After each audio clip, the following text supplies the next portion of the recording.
नमस्कार। कभी सोचा है कि हमारी जो मेहनत की कमाई है उसे सुरक्षित रखने के लिए क्या कोई सिस्टम है?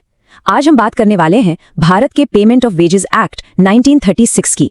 ये एक ऐसा कानून है जिसका सीधा सा मकसद ये पक्का करना है कि हर कर्मचारी को उसकी सैलरी सही समय पर मिले और उसमें कोई गलत कटौती ना हो। अब इस कानून की जड़ें कितनी गहरी हैं, ये समझने के लिए हमें 1931 में रॉयल कमीशन ऑन लेबर के इस एक वाक्य को देखना होगा। ये शब्द उस समय के शोषण की पूरी कहानी बयां करते हैं जिसने इस कानून को जन्म दिया। ये लड़ाई सिर्फ पैसों की नहीं थी, बल्कि लोगों के जीने के अधिकार को बचाने की थी। तो चलिए ये समझने के लिए कि ये कानून इतना जरूरी क्यों था, थोड़ा पीछे चलते हैं। 20वीं सदी की शुरुआत के भारत में जब औद्योगिक क्रांति हो रही थी, तब मजदूरों के हालात असल में थे कैसे? उस दौर में कपड़ा मिलों, रेलवे और खदानों में काम करने वाले मजदूरों और मालिकों के बीच ताकत का संतुलन बिल्कुल बिगड़ा हुआ था। मजदूर पूरी तरह से मालिकों की दया पर थे, क्योंकि उनके अधिकारों की रक्षा के लिए कोई कानूनी ढाल ही नहीं थी। व्हिटली कमीशन ने मजदूरों की 3 सबसे बड़ी समस्याओं को सामने रखा। पहली थी देरी से भुगतान, मतलब मालिक महीनों तक तनख्वाह रोक लेते थे ताकि मजदूर नौकरी ना छोड़ सके। दूसरी थी मनमाना जुर्माना, जहां छोटी छोटी बातों पर इतने भारी फाइन लगा दिए जाते थे कि कमाई का एक बड़ा हिस्सा उसी में चला जाता था। और तीसरी थी अन्यायपूर्ण कटौतियां, मतलब ऐसी सर्विसेज के नाम पर पैसे काटना जो कभी दी ही नहीं गई। ये तीनों चीजें मिलकर मजदूरों को कर्ज और गुलामी के एक ऐसे जाल में फंसा देती थी जिससे निकलना लगभग नामुमकिन था। तो इन्हीं भयानक समस्याओं के सीधे जवाब के तौर पर 1936 में पेमेंट ऑफ वेजेस एक्ट बनाया गया। ये मजदूरों के लिए एक कानूनी ढाल की तरह था जो उन्हें इस तरह के शोषण से बचाने के लिए आया। इस कानून के मकसद बिल्कुल साफ थे। 2 मेन ऑब्जेक्टिव्स। पहला, सैलरी टाइम पर मिलनी चाहिए बिना किसी देरी के, और दूसरा, सैलरी से सिर्फ वही कटौती हो सकती है जिसकी इजाजत खुद कानून देता है। इसका सीधा मकसद यह था कि मजदूर की मेहनत की पूरी कमाई उसके हाथ में आए। अच्छा, शुरू में ये कानून सिर्फ कम सैलरी पाने वाले कर्मचारियों की सुरक्षा के लिए था, लेकिन जैसे जैसे समय बदला और महंगाई बढ़ी तो कानून में भी बदलाव करना जरूरी हो गया। इसकी जो सैलरी लिमिट है उसे लगातार अपडेट किया गया ताकि ये आज के कर्मचारियों के लिए भी काम का बना रहे। ये टाइमलाइन दिखाती है कि कानून ने खुद को वक्त के साथ कैसे बदला। सोचिए, 1936 में ये लिमिट सिर्फ 200 रुपए महीना थी। 1982 तक ये बढ़कर 1600 रुपए हुई और फिर बड़े बदलाव आए। 2012 में ये 18,000 हुई और 2017 से ये 24,000 रुपए महीना हो गई। ये दिखाता है कि कैसे कानून ने खुद को आज के वर्कफोर्स की जरूरतों के हिसाब से ढाला है। तो आज की तारीख में अगर किसी कर्मचारी की महीने की सैलरी 24,000 रुपए तक है तो वो इस कानून के सुरक्षा कवच में आता है। ये एक बहुत जरूरी आंकड़ा है जो बताता है कि ये कानून आज भी लाखों कर्मचारियों के लिए कितना मायने रखता है। अब एक और अहम सवाल, कानून की नजर में वेजेस या मजदूरी का मतलब आखिर है क्या? देखिए, बेसिक पे, अलाउंस और ओवरटाइम का पैसा, ये सब मजदूरी माना जाता है, लेकिन प्रॉफिट शेयरिंग बोनस, पेंशन में जाने वाला पैसा या ट्रैवल अलाउंस इसमें शामिल नहीं है। कानूनी दावों के लिए ये फर्क जानना बहुत जरूरी है, क्योंकि इसी से तय होता है कि कोई किस चीज के लिए क्लेम कर सकता है। चलिए अब इस एक्ट के काम करने के तरीके को समझते हैं। वो कौन से खास नियम हैं जिनका पालन हर एम्प्लॉयर को करना होता है ताकि कर्मचारियों के अधिकार सुरक्षित रहें। ये कानून टाइमिंग को लेकर बहुत सख्त है। अगर किसी कंपनी में 1000 से कम लोग हैं तो सैलरी महीने की 7 तारीख तक मिल जानी चाहिए। अगर 1000 से ज्यादा है तो 10 तारीख तक, और अगर किसी को नौकरी से निकाला जाता है तो उसका पूरा हिसाब किताब सिर्फ 2 वर्किंग डेज के अंदर करना ही होगा, कोई बहाना नहीं चलेगा। इस कानून की सबसे बड़ी ताकत है कटौतियों पर इसका सख्त कंट्रोल। इसे एक कानूनी तिजोरी की तरह समझ लीजिए जिसमें से मालिक अपनी मर्जी से कुछ नहीं निकाल सकता। अगर कोई कटौती सरकार की ऑफिशियल लिस्ट में नहीं है तो वो गैर कानूनी है। सिंपल। कानून ये भी तय करता है कि ज्यादातर मामलों में किसी भी महीने में कुल कटौतियां कर्मचारी की सैलरी के 50% से ज्यादा नहीं हो सकती। इसका मतलब है कि कम से कम आधी सैलरी तो हाथ में आनी ही चाहिए ताकि घर चल सके। हाँ, कोऑपरेटिव सोसाइटीज के मामले में ये लिमिट 75% तक हो सकती है। तो सवाल उठता है कि फिर कौन सी कटौतियां कानूनी हैं? इस लिस्ट में कुछ मुख्य चीजें शामिल हैं, जैसे कि जुर्माना, ड्यूटी से गैर हाजिर रहने पर कटौती, इनकम टैक्स या प्रोविडेंट फंड का पैसा। इनके अलावा कोई भी कटौती अवैध मानी जाएगी। और सुनिए, जुर्माने के लिए भी बड़े कड़े नियम बनाए गए हैं। ऐसा नहीं है कि किसी भी बात पर फाइन लगा दिया। फाइन सिर्फ सरकार द्वारा बताए गए वजहों पर ही लग सकता है। कर्मचारी को अपनी बात रखने का पूरा मौका देना जरूरी है, और फाइन की कुल रकम उस महीने की सैलरी के 3% से ज्यादा नहीं हो सकती। ये नियम मालिकों को मनमाने ढंग से सैलरी कम करने से रोकते हैं। तो ये तो थी 1936 के ऐतिहासिक कानून की बात। लेकिन अब भारत में मजदूरी संरक्षण का एक नया अध्याय शुरू हो रहा है जो सब कुछ बदलने वाला है। ये जो 1936 का इतना पुराना और जरूरी कानून है, अब इसे एक नए और ज्यादा ताकतवर कानून कोड ऑन वेजेस 2019 में शामिल किया जा रहा है। ये नया कोड 4 पुराने श्रम कानूनों को मिलाकर एक मजबूत सिंगल कानून बनाता है। तो फर्क क्या है? देखिए, सबसे बड़ा बदलाव है एप्लीकेबिलिटी का। 1936 का कानून सिर्फ 24,000 रुपए तक कमाने वालों पर लागू होता था, लेकिन 2019 का कोड ये सभी कर्मचारियों पर लागू होगा, चाहे उनकी सैलरी कितनी भी ज्यादा क्यों ना हो। दावा दायर करने की समय सीमा भी 12 महीने से बढ़ाकर 3 साल कर दी गई है और जुर्माना तो कई गुना बढ़ा दिया गया है। सीधी सी बात यह है कि हम कम आय वालों के लिए मजदूरी संरक्षण के दौर से सभी के लिए मजदूरी सुरक्षा के एक नए दौर में जा रहे हैं। ये एक बहुत बड़ा बदलाव है। पहली बार ज्यादा सैलरी पाने वाले कर्मचारियों को भी सैलरी टाइम पर मिलने की कानूनी गारंटी मिलेगी। और यही बात हमें इस विश्लेषण के सबसे बड़े सवाल पर लाती है। नया वेज कोड सभी के लिए वेतन सुरक्षा का वादा करता है, जो वाकई एक बहुत बड़ा और जरूरी कदम है। लेकिन क्या ये कागज पर किया गया वादा जमीनी हकीकत को बदल पाएगा? क्या ये उन समस्याओं को जड़ से खत्म कर पाएगा जो लगभग एक सदी पहले पहचानी गई थी? ये एक ऐसा सवाल है जिसका जवाब हमें आने वाला वक्त ही देगा।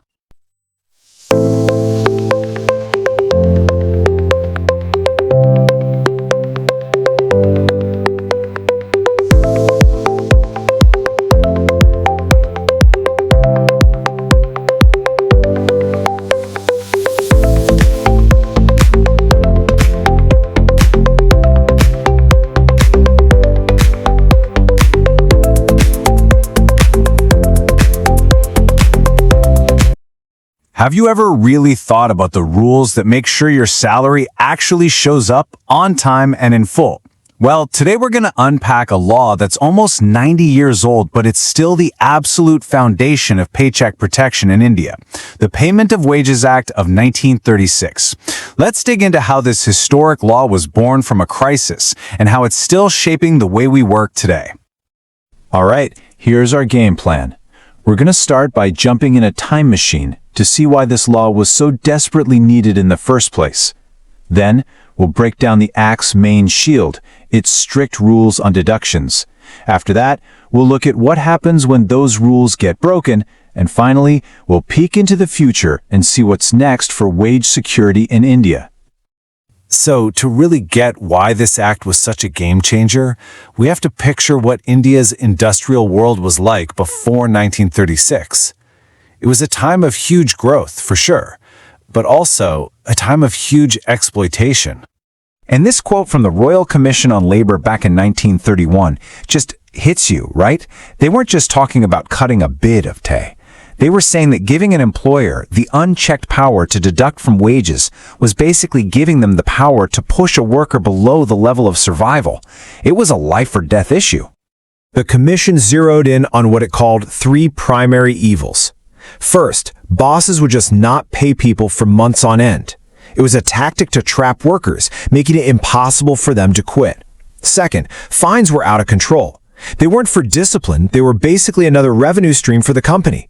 You know, a weaver could get fined for a defect in the cloth that was actually caused by the bad yarn the company gave them. And third, workers were getting hit with all sorts of bogus deductions, forced payments for fake services, or even bribes just to get paid. So, out of all this systemic abuse, the government stepped in. The result was the Payment of Wages Act of 1936, and its whole purpose was to build a protective shield around the worker's paycheck. And you know, the mission of this act was beautifully simple. It had just 2 main goals. 1, make sure wages get paid on time, every single time, and 2, put a hard stop to all those random unfair deductions. That's it. Sounds simple, but it was incredibly powerful. Now, one key thing is that the act was built to protect lower wage employees, the ones who were most at risk. And what's so cool about this timeline is you can literally see the definition of lower wage evolve. It started at just 200 rupees a month back in 1936. But as the economy grew, the government kept raising that ceiling all the way up to the 24,000 rupees a month it is today. So what do we actually mean by wages here? This definition is super important. It covers pretty much everything you're owed as part of your job. Your basic salary, any overtime you've worked, even your notice pay if your job ends. But, and this is key, it specifically doesn't include things like your gratuity, pension contributions, or travel allowances. The law is laser focused on protecting your regular, hard-earned income. Okay, now we're getting to the real heart of the act. This is where it flexes its muscles. The super strict, very clear rules about what an employer can, and more importantly, cannot take out of your salary. The logic here is simple but brilliant. If a deduction is not on the Act's official approved list, it's illegal. Full stop. No gray areas. And get this is the most powerful part. Even if you, the employee, agree to some other deduction, that agreement is legally worthless. The law knows there's a power imbalance, so it makes this protection absolute. You can't be pressured into giving up your rights. So what is on that approved list? Well, it's stuff you might expect. Things like deductions for being absent, for any damage you might cause to company property, for company housing, or to recover a salary advance. Of course, it also includes things like income tax and your Provident Fund contributions, but here's the catch. Every single one of these has its own set of very strict rules. Let's just take fines, for example. Remember how they were being used as a revenue source? Well, the Act put a stop to that with a hard cap. No matter what you supposedly did wrong, the total fines in one pay period can never be more than 3% of your wages for that period. This makes sure a fine is just a small disciplinary tap, not a way to bleed a worker dry. And an employer can't just slap you with that 3% fine whenever they feel like it. Oh no, there's a mandatory 3-step legal process. First, the offense has to be on an official, pre-approved list. Second, the employee has to be given a show cause notice, which is basically a chance to tell their side of the story. And third, there has to be a proper inquiry. This whole process is designed to stop unfair and random punishments. So after you add up all the possible deductions, fines, taxes, advances, everything, the Act gives you one last, huge layer of protection. For most employees, the grand total of all deductions cannot go over 50% of your salary. This is a safety net that guarantees you always take home at least half of what you earned, ensuring you have enough money to actually live on. Alright, so having all these rules is great, but what good are they if nobody enforces them? Let's talk about what happens when an employer actually breaks the law and makes an illegal deduction or just pays you late.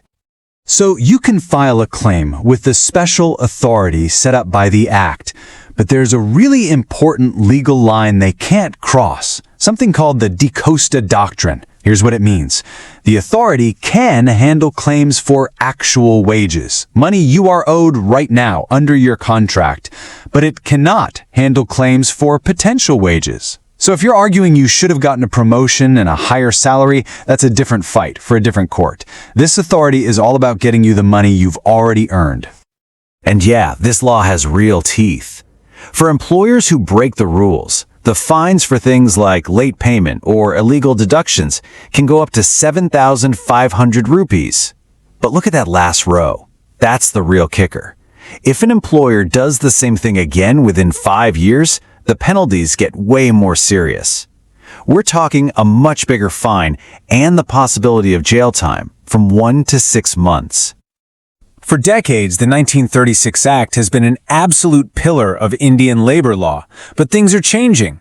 India is in the process of moving to a new, modern code on wages, which is designed to replace this old act and a few others, and bring everything under one roof. And this table really shows you the major upgrades in the new code. The biggest one? That wage ceiling is gone, vanished. The new code will protect every single employee, no matter what their salary is. You also get more time to file a claim, a full 3 years instead of just 12 months.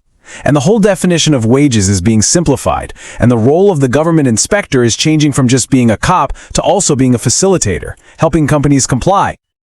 So really, the whole philosophy is shifting. We're moving away from a system that protected some workers, those earning under a certain amount, to a brand new system of wage security for all workers. For the very first time, even senior executives will have a legal right to get paid on time. It's a huge change. This evolution, from a law that's nearly 100 years old to a modern universal code, is a massive step forward. It reflects a totally different economy and a new vision for workers' rights. And it leaves us with a really big question to think about. As India makes this switch from protecting a few to securing the pay of everyone, what's that going to mean for the relationship between every single boss and employee in the country?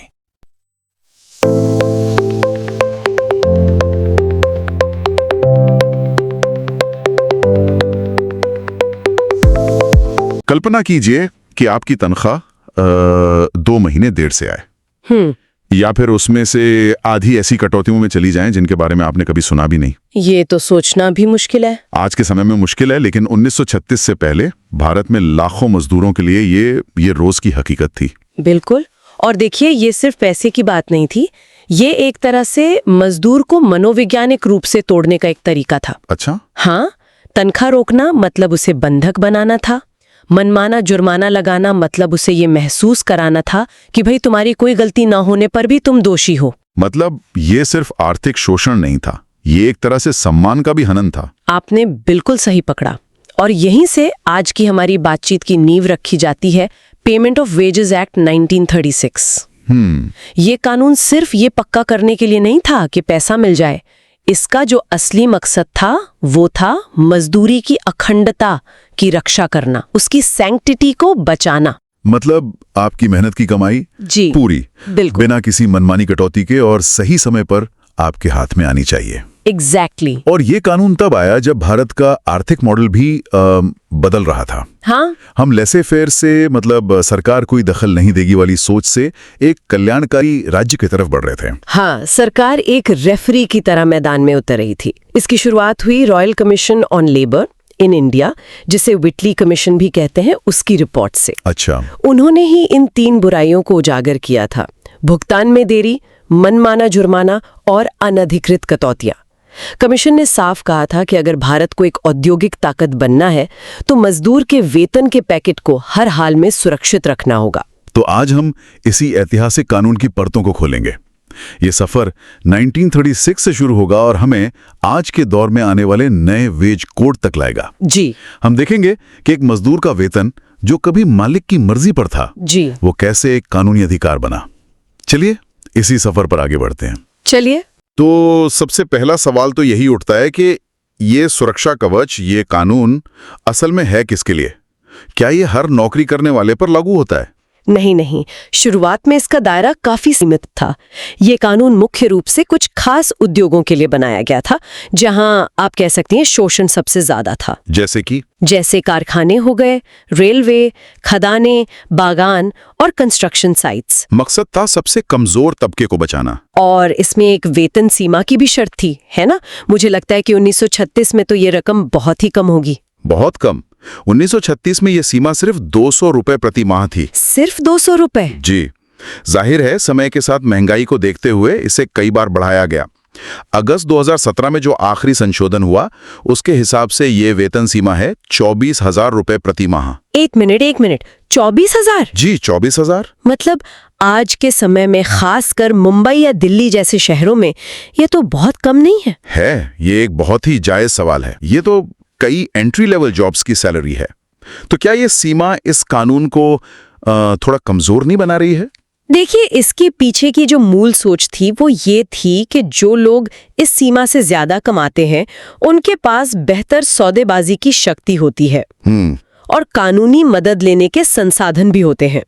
वो अनुबंध के उल्लंघन का civil मुकदमा लड़ सकते हैं, जबकि कम वेतन पाने वाले कर्मचारी के पास न तो समय होता है और न पैसा। तो अगर कोई 24,001 रुपए कमा रहा है तो वो इस कानून के दायरे से बाहर है? तकनीकी रूप से हाँ, उसे अपनी समस्या के लिए सामान्य सिविल अदालतों में जाना होगा और वो एक लंबी और महंगी प्रक्रिया हो सकती है। लेकिन राज्य सरकारें कुछ कर सकते हैं इसमें? हाँ, राज्य सरकारों को ये अधिकार दिया गया है कि वे इस कानून का दायरा दूसरे संस्थानों तक बढ़ा सकती हैं, जैसे दुकानों या IT फर्मों तक, और कई राज्यों ने ऐसा किया भी है। लेकिन ये वेतन सीमा एक बड़ी बाधा बनी रही है। ठीक है, तो मान लेते हैं कि कोई कर्मचारी इस दायरे में आता है। अब अगली बड़ी लड़ाई इस बात पर होगी कि मजदूरी का मतलब क्या है। बिल्कुल। क्योंकि मालिक तो कह सकता है कि मैं जो बोनस देता हूं वो मजदूरी नहीं है, या जो घर दिया है वही तनख्वाह का हिस्सा है। सही बात है। और इसीलिए कानून ने मजदूरी शब्द को बहुत सावधानी से परिभाषित किया है। ये बहुत जरूरी है क्योंकि आप सिर्फ उन्हीं चीजों के लिए दावा कर सकती हैं जो इस परिभाषा में आती हैं। तो क्या क्या आता है इसमें? इसमें आपका मूल वेतन, महंगाई भत्ता यानी डीए, किसी कोर्ट के फैसले या समझौते के तहत मिलने वाली रकम, ओवरटाइम और छुट्टियों का पैसा शामिल है। और जैसे प्रोडक्शन बोनस वगैरह? हाँ, अगर प्रोडक्शन बोनस आपके रोजगार की शर्तों का हिस्सा है तो वो भी मजदूरी माना जाएगा। नौकरी खत्म होने पर मिलने वाला नोटिस पे भी मजदूरी ही है। और क्या शामिल नहीं है? मुझे लगता है कि ये जानना ज्यादा दिलचस्प है। यहीं पर शायद हेरफेर की गुंजाइश बनती होगी। सही पकड़ा आपने। कानून साफ तौर पर कुछ चीजों को बाहर रखता है। अच्छा, जैसे प्रॉफिट शेयरिंग बोनस जो अनुबंध का हिस्सा ना हो, घर, बिजली, पानी जैसी सुविधाओं का मूल्य, नियोक्ता का पीएफ या पेंशन में योगदान, यात्रा भत्ता और ग्रेच्युटी, ये सब मजदूरी की परिभाषा से बाहर हैं। लेकिन इन चीजों को बाहर क्यों रखा गया? इसका क्या कारण था? इसका मुख्य कारण था परिभाषा को सरल और स्पष्ट रखना। कानून का मकसद था नकद वेतन यानी कैश कंपोनेंट की सुरक्षा करना, जिसे आसानी से गिना जा सके। अच्छा, अगर सुविधाओं के मूल्य को भी मजदूरी माना जाता तो हर मामले में ये तय करना मुश्किल हो जाता कि घर या बिजली की सही कीमत क्या है, और फिर विवाद बढ़ जाते। मतलब कानून चाहता था कि अथॉरिटी के पास आने वाले मामले सीधे साधे हों। इतना पैसा मिलना था, इतना नहीं मिला, बस। बिल्कुल। ठीक है, तो सरकार ने ये तो तय कर दिया कि पैसा क्या है और किसे मिलेगा, लेकिन सबसे बड़ी लड़ाई तो इस बात की होगी कि वो पैसा कब और कैसे मिलेगा, क्योंकि देरी करना ही तो शोषण का सबसे बड़ा हथियार था। सबसे बड़ा हथियार। इसीलिए कानून ने समय को लेकर बहुत सख्त नियम बनाए। पहला, वेतन अवधि, जिसे वेज पीरियड कहते हैं, वो 1 महीने से ज्यादा नहीं हो सकती। मतलब तिमाही या छमाही वेतन नहीं दे सकते? नहीं, बिल्कुल नहीं। दूसरा, भुगतान की डेडलाइन तय कर दी गई। क्या डेडलाइन है? अगर किसी कंपनी में 1000 से कम कर्मचारी हैं तो महीना खत्म होने के 7 दिन के अंदर वेतन देना होगा। 7 दिन? और अगर 1000 या उससे ज्यादा कर्मचारी हैं तो 10 दिन के अंदर। और अगर कोई नौकरी छोड़ दे तो? हाँ, अगर किसी की नौकरी खत्म हो जाती है, चाहे वो इस्तीफा दे या उसे निकाला जाए, तो उसका पूरा हिसाब सिर्फ 2 कार्य दिवसों के भीतर करना होगा। 2 दिन? ये तो बहुत सख्त है। बहुत सख्त। और भुगतान का तरीका? मुझे याद है पहले वो ट्रक सिस्टम होता था जहां मालिक अपनी ही दुकान के कूपन दे देते थे। हाँ, उस सिस्टम को खत्म करना एक बहुत बड़ा मकसद था। लेकिन 2017 में एक बड़ा बदलाव आया।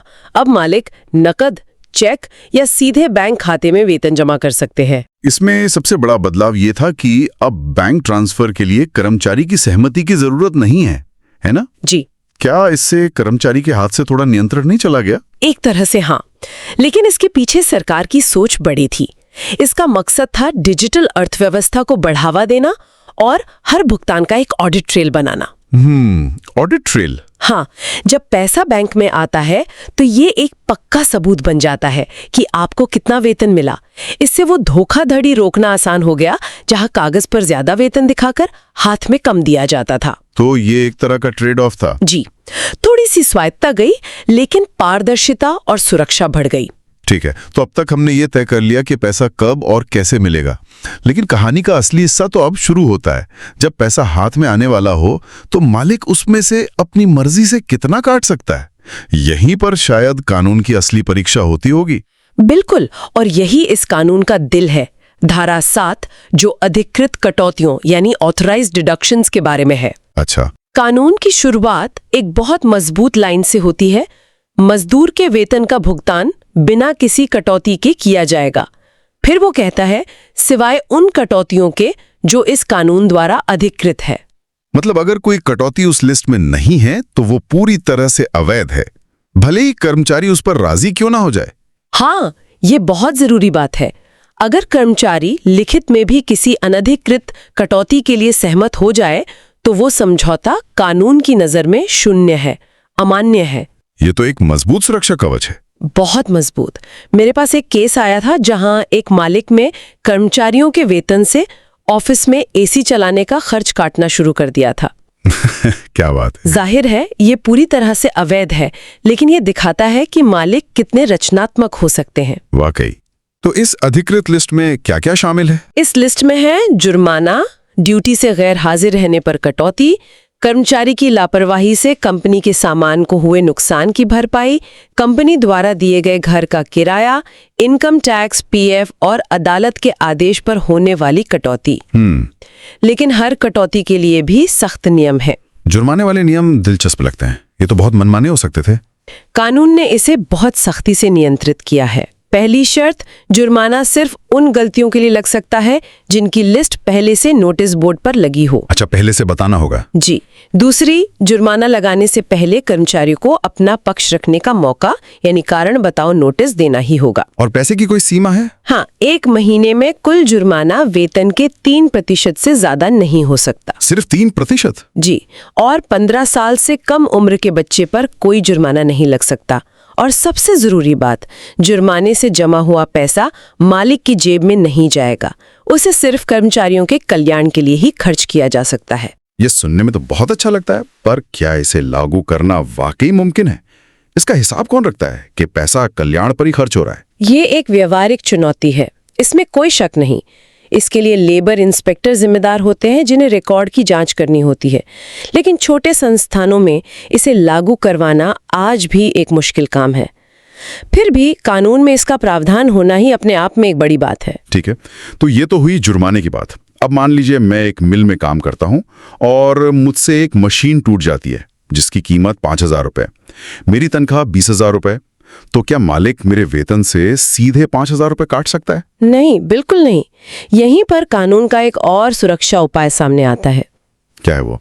ज्यादातर मामलों में 1 महीने में सभी तरह की कुल कटौतियां मिलाकर आपके वेतन के 50% से ज्यादा नहीं हो सकती। अच्छा, सिर्फ 50%? हाँ, तो आपकी 20,000 की तनख्वाह में से मालिक 1 महीने में ज्यादा से ज्यादा 10,000 रुपए ही काट सकता है, चाहे नुकसान कितना भी बड़ा क्यों ना हो। बाकी की रकम अगली तनख्वाह से काटी जाएगी। मतलब ये सुनिश्चित किया गया है कि कर्मचारी के हाथ में घर चलाने के लिए कम से कम आधा वेतन तो आए ही। बिल्कुल। अगर कटौती में किसी सहकारी समिति का कोई कर्ज शामिल है तो ये सीमा 7.5% तक जा सकती है, लेकिन सामान्य मामलों में ये 50% ही है। ये सब बहुत मजबूत सुरक्षा है, लेकिन अगर कोई मालिक इन सब नियमों को नहीं मानता तो एक आम मजदूर क्या करे? क्या उसे सालों तक अदालत के चक्कर काटने पड़ेंगे? नहीं, और इस कानून की यही सबसे बड़ी खूबी है। ये एक लंबी और महंगी अदालती लड़ाई का रास्ता नहीं दिखाता है। तो फिर इसके तहत एक विशेष अथॉरिटी बनाई जाती है जो लेबर कमिश्नर या जज हो सकते हैं। ये अथॉरिटी दावों की सुनवाई एक सरल और तेज प्रक्रिया से करती है। कर्मचारी खुद या अपने वकील या ट्रेड यूनियन के जरिए वहां अर्जी दे सकता है। इसके लिए कोई समय सीमा भी है? हाँ, जिस दिन पैसा कटना था या मिलना था उस तारीख से 12 महीने के अंदर आपको दावा करना होता है। 12 महीने? जी। लेकिन अगर देरी का कोई जायज कारण है तो अथॉरिटी देर से की गई अर्जी भी स्वीकार कर सकती है। और सजा क्या है? क्या सिर्फ काटा हुआ पैसा वापस मिलता है? नहीं, अथॉरिटी मालिक को काटा हुआ पैसा लौटाने का आदेश तो देगी ही, साथ में मुआवजा भी दिलवा सकती है जो काटी गई रकम का 10 गुना तक हो सकता है। 10 गुना तक? हाँ, और बार बार नियम तोड़ने पर 7,500 रुपए तक का जुर्माना और कुछ मामलों में जेल भी हो सकती है। तो ये तो हुई 1936 के कानून की कहानी। ये वाकई अपने समय से बहुत आगे का कानून था। लेकिन अब भविष्य की बात करते हैं। हम सालों से नए लेबर कोड के बारे में सुन रहे हैं। वेज कोड 2019 इस पूरे परिदृश्य को कैसे बदलने वाला है? बिल्कुल, अब हम एक नए युग की दहलीज पर खड़े हैं। वेज कोड 2019 इस 1936 के कानून और वेतन से जुड़े 3 और कानूनों की जगह लेने के लिए तैयार है। ठीक, मतलब जो 24,000 रुपए की वेतन सीमा थी उसे पूरी तरह से हटा दिया जाएगा। एक मिनट, आप कह रही हैं कि ये सीमा खत्म हो जाएगी? मतलब एक फैक्ट्री मजदूर से लेकर एक मल्टीनेशनल कंपनी के सीईओ तक सबके वेतन के नियम एक ही कोड से तय होंगे? जी बिल्कुल। ये तो सिस्टम में बहुत बड़ा बदलाव है। इसके क्या परिणाम हो सकते हैं? आपने सही समझा। ये गरीबों के लिए वेतन सुरक्षा से सभी के लिए वेतन सुरक्षा की ओर एक बहुत बड़ा वैचारिक बदलाव है। अब कोई भी कर्मचारी, चाहे उसका वेतन कितना भी हो, वेतन में देरी या अवैध कटौती के लिए इसी कानून के तहत दावा कर सकेगा। इसके अलावा और क्या बड़े बदलाव हैं? दूसरा बड़ा बदलाव है मजदूरी की एक एकीकृत परिभाषा। अब तक अलग अलग कानूनों में मजदूरी की अलग अलग परिभाषाएं थीं, जिससे बहुत भ्रम होता था। हाँ, ये तो है। ये कोड एक मानक परिभाषा लाएगा जिसमें ये नियम भी शामिल होगा कि भत्ते यानी अलाउंसेस कुल वेतन के 50% से ज्यादा नहीं हो सकते। अच्छा, इससे वो तरकीब बंद हो जाएगी जहां बेसिक सैलरी कम रखकर भत्ते बढ़ा दिए जाते हैं। बिल्कुल। कर्मचारियों के लिए प्रक्रिया में कोई आसानी होगी? हाँ, दावा दायर करने की समय सीमा 12 महीने से बढ़ाकर 3 साल कर दी जाएगी। ये एक बहुत बड़ा कदम है क्योंकि कई बार कर्मचारियों को अपने अधिकार समझने और मामला दायर करने में समय लग जाता है। 3 साल, ये तो काफी समय है। जी, और मालिकों के लिए दंड बहुत कड़े हो जाएंगे। जुर्माना 50,000 से लेकर 1 लाख रुपए तक हो सकता है। और इंस्पेक्टर? इंस्पेक्टर की भूमिका भी बदलेगी। वे अब इंस्पेक्टर कम फैसिलिटेटर कहलाएंगे। उनका पहला काम सजा देना नहीं, बल्कि मालिकों को नियमों का पालन करने में और सलाह देना होगा। तो चलिए आज की इस गहरी पड़ताल को समेटते हैं। 1936 का पेमेंट ऑफ वेजेस एक्ट एक ऐतिहासिक कानून था। इसने भारत के मजदूर के वेतन को मालिक की मनमानी से निकालकर कानूनी सुरक्षा दी। बिल्कुल, इसने भुगतान के समय से लेकर कटौतियों के नियमों तक हर पहलू को परिभाषित किया। और भले ही ये कानून लगभग 90 साल पुराना हो, हाँ, इसके सिद्धांत आज भी उतने ही प्रासंगिक हैं। आने वाला वेज कोड इसी नींव पर एक नई और ज्यादा मजबूत इमारत बना रहा है, जी, जो इन सुरक्षाओं का दायरा भारत के हर एक कर्मचारी तक पहुंचाएगा, चाहे वो किसी भी वेतन वर्ग में क्यों ना हो। जी। आज की ये चर्चा एक बहुत दिलचस्प सवाल हमारे सामने छोड़ जाती है। 1936 का एक्ट मालिकों और कम वेतन वाले औद्योगिक मजदूरों के बीच शक्ति के भारी असंतुलन को ठीक करने के लिए बना था। नया वेज कोड इन सुरक्षाओं को सार्वभौमिक बना रहा है। तो ये सोचने वाली बात है कि जब वेतन सुरक्षा के यही नियम एक उच्च आय वाले सीनियर एग्जीक्यूटिव पर भी उसी तरह लागू होंगे, तो ये भविष्य में रोजगार के अनुबंधों और कार्यस्थल पर होने वाली बातचीत की प्रकृति को कैसे बदलेगा।